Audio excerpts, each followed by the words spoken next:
Look back 58 മിനിറ്റുള്ള ഒരു anime movie. പക്ഷേ 58 മിനിറ്റും ഭയങ്കര രസകരമായിട്ട് ചെയ്തിട്ടുണ്ടെന്നുള്ളതാണ്.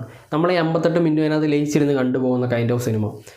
ആ ക്യാരക്ടേഴ്സ് നമ്മളുടെ കെമിസ്ട്രി ആയാലും അതിൻ്റെ പ്രസൻറ്റേഷൻ ആയാലും അതിൻ്റെ സ്റ്റോറി ആയാലും എല്ലാം ഗംഭീരമായിട്ട് ചെയ്തു വെച്ചിരിക്കുന്നൊരു സിനിമ.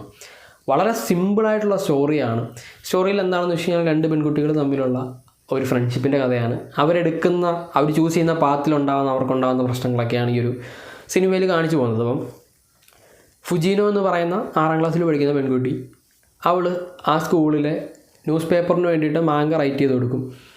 അപ്പം ഇവൾ ഭയങ്കര ടാലൻറ്റഡ് ആണെന്നറിയാം. അങ്ങനെ ഇരിക്കുന്ന സമയത്ത് ക്യുമോട്ടോ എന്ന് പറയുന്ന വേറൊരു പെൺകുട്ടിയും ഇതേ മാങ്ക ഡ്രോ ചെയ്യുന്നു. അങ്ങനെ ഇവർ തമ്മിലൊരു കോമ്പറ്റീഷൻ ആവുന്നു. അവസാനം ഫുജീനോ ഒരു ടൈമിൽ ഈ ഡ്രോയിങ് ഒക്കെ നിർത്തുന്നു. അവസാനം ഇവർ തമ്മിൽ കണ്ടുമുട്ടുന്നൊരു സമയത്താണ് മനസ്സിലാക്കുന്നത് ഈ ക്യുമോട്ടോ ഫുജീനോയുടെ ഭയങ്കര ഫാനാണ്.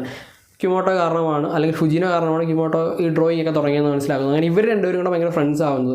ഇവരൊരു മാങ്ക റൈറ്റ് ചെയ്യാനായിട്ട് തീരുമാനിക്കുന്നു. ആ ഒരു മാങ്ക ഭയങ്കര സക്സസ് ആവുന്നു.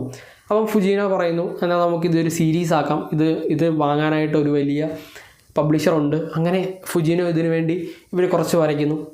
അപ്പോഴാണ് ക്യുമോട്ടോ പറയുന്നത്, എനിക്ക് ഇതിനല്ല, എനിക്ക് പ്രൊഫഷണലായിട്ട് പോയി പഠിക്കാൻ, ആർട്ട് പഠിക്കാനാണ് താല്പര്യം എന്ന് പറഞ്ഞിട്ട് അവൾ പഠിക്കാനായിട്ട് പോകുന്നു. ഫുജീനോ ഇതിലെല്ലാം നിന്നിട്ട് അവൾ ഭയങ്കര ഒരു മാങ്ക ആർട്ടിസ്റ്റ് ആകുന്നതും പിന്നെ കുറേ വർഷങ്ങൾ കഴിഞ്ഞിട്ട് ഒരു ഇൻസിഡൻറ്റ് ഉണ്ടാകുന്നു. ആ ഒരു ഇൻസിഡൻറ്റിൽ ഫുജീനോ മനസ്സിലാക്കുകയാണ് താൻ കാരണമാണ് ആ ഒരു ഇൻസിഡൻറ്റ് ഉണ്ടായത്, അല്ലെങ്കിൽ ക്യുമോട്ടോയ്ക്ക് ഇങ്ങനൊരു സിറ്റുവേഷൻ ഉണ്ടായതെന്ന് ഫുജീനോ റിയലൈസ് ചെയ്യുന്നതും. അത് സത്യം പറഞ്ഞാൽ അങ്ങനെയല്ല, നമ്മൾ എടുക്കുന്ന ചോയ്സസ് ആണ്. അതല്ല, അന്ന് ഈ ഫുജീനോ ക്യുമോട്ടോയെ കാണുന്നൊരു സിറ്റുവേഷൻ ഉണ്ടല്ലോ കൊച്ചിൽ, അതന്ന് കണ്ടില്ലായിരുന്നുണ്ടെങ്കിൽ, അന്ന് അവൾ ഇൻസ്പയർ ആയില്ലായിരുന്നുണ്ടെങ്കിൽ ക്യുമോട്ടോ ഇങ്ങനെ വരില്ലായിരുന്നു. ക്യുമോട്ടോ ഇപ്പോൾ ആർട്ട് പഠിക്കണം എന്ന് പറഞ്ഞ് പോകുന്നില്ലായിരുന്നു, അവളിപ്പോഴും മാങ്കിക്ക് വരച്ചിരുന്നേനെ എന്ന് പറഞ്ഞ് ഫുജീനോ അവളെ തന്നെ ബ്ലെയിം ചെയ്യുന്നതും, പിന്നെ അത് റിലേറ്റ് ചെയ്തിട്ട് അങ്ങനെയൊന്നും അല്ല എന്ന് അവൾ മനസ്സിലാക്കി എടുക്കുന്നതും, വീണ്ടും അത് വരച്ച് പോകുന്നതും, പുതിയ മാങ്ക വരയ്ക്കുന്നതും, അങ്ങനെ പോകുന്നതും.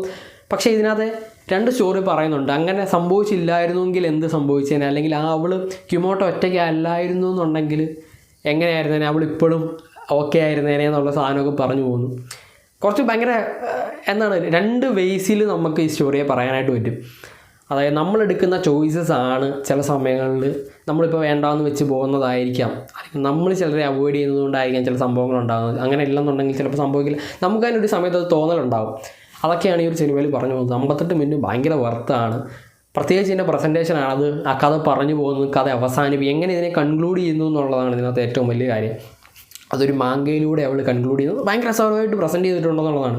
വെറും 58 മിനിറ്റിൽ ഒരു ഫുൾ സ്റ്റോറി, ഒരു ഹോൾ സ്റ്റോറി അത് പറഞ്ഞ് നമ്മളെ കണക്ട് ചെയ്യുക എന്നുള്ളതാണ്, ഒരു ക്യാരക്ടറിനെ കണക്ട് ചെയ്യുക എന്നുള്ളതാണ് ഒരു സിനിമയുടെ ഏറ്റവും വലിയ കാര്യം. ഈ ഒരു സിനിമയിൽ അത് കണക്റ്റ് ആവുന്നുണ്ട്. 58 മിനിറ്റിൽ അത് കണക്റ്റായി നമുക്ക് ആ ഒരു സിനിമ മനസ്സിലാക്കി എടുക്കാൻ പറ്റും എന്നുള്ളതാണ്. ഭയങ്കര രസകരമായിട്ടൊരു സിനിമയാണ് ലുക്ക് ബാക്ക് എന്ന് പറയുന്നത്.